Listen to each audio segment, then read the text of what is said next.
ए बा, सुन न, तिमी कहाँ छौ?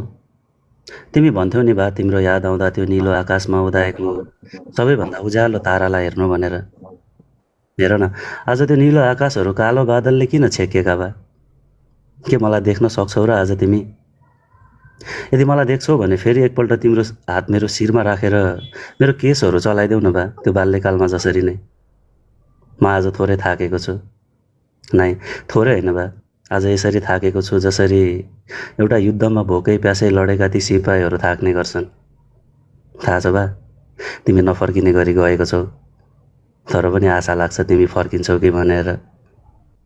थोरै हात्तिएको छु आज, अनि डगमगाएका छन् मेरा पाइलाहरू। त्यो बाल्यकालमा जसरी फेरि मेरो हात समाएर तिमीले डोर्याउन मिल्दैन र बा मलाई एकपल्ट। मेरो कोसिसहरू थाकेको बेला त्यो भित्तामा भएको तिम्रो तस्बिर नजिकै जान्छु, तिमीले सम्झाउँछौ कि भनेर। तर किन चुपचाप बस्छौ बा तिमी? मलाई गाली गर, मलाई सम्झाउ न एकपल्ट, किन हात्तिन्छस् भनेर।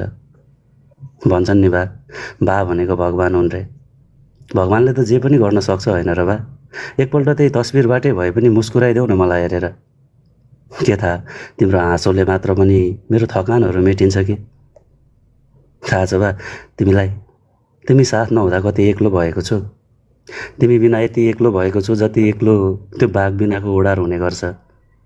कसैको बाबाले उसको हात समाएर साथ हिँडेको देख्दा भगवानसँग प्रश्न सोध्न मन लाग्छ, किन छैन मेरो बा मेरो साथमा? तिमी यसरी गयौ अनि यसरी फर्कियौ कि बा जसरी कोही धन कमाउने आशामा रातो खादामा सजिएर गयो अनि सेतो कफनको सिरक ओढेर फर्कियो, केवल यादहरू मात्र फर्कियो। आजकल डर लाग्छ बा मलाई, तिमीले सुम्पिएर गएको जिम्मेवारीहरू मैले तिमीले जस्तै निभाउन सक्दिनँ कि भनेर। म तिमी जस्तो बलियो बन्न सकिनँ नि बा। जब अगाडि हिँड्न खोज्छु आफ्नै पाइलाहरूले पछाडि धकेलिदिन्छन्, अनि तिमीलाई सम्झिन्छु। तिमीलाई यसरी सम्झिन्छु बा जसरी चारो खोज्न उडेका भँगेरालाई गुडमा बसेका ती बचेराहरूले सम्झिने गर्छन्। तिमी आउन मिल्दैन र बा एकपल्ट? यदि आउन मिल्दैन भने पनि मलाई तिम्रो तस्बिरहरूबाट नै सम्झाउन मिल्दैन र बा एकपल्ट? तिमीलाई तिम्रो साथी हरि अङ्कल याद छ कि नै बा? हिजो पल्ला गरे हरि अङ्कलको घरको झ्याल खुल्लै रहेछ। उसको छोराले जागिर पाएको रे हिजो।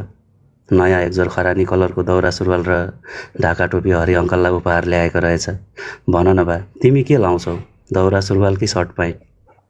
म पनि तिम्रो लागि दौरा सुरुवाल किन्न बजार निस्किन मिल्दैन र बा? भन न, कुन कलरको लाउँछौ बा तिमी? सम्झिन्छु, तिमी फेरि साथमा छैनौ।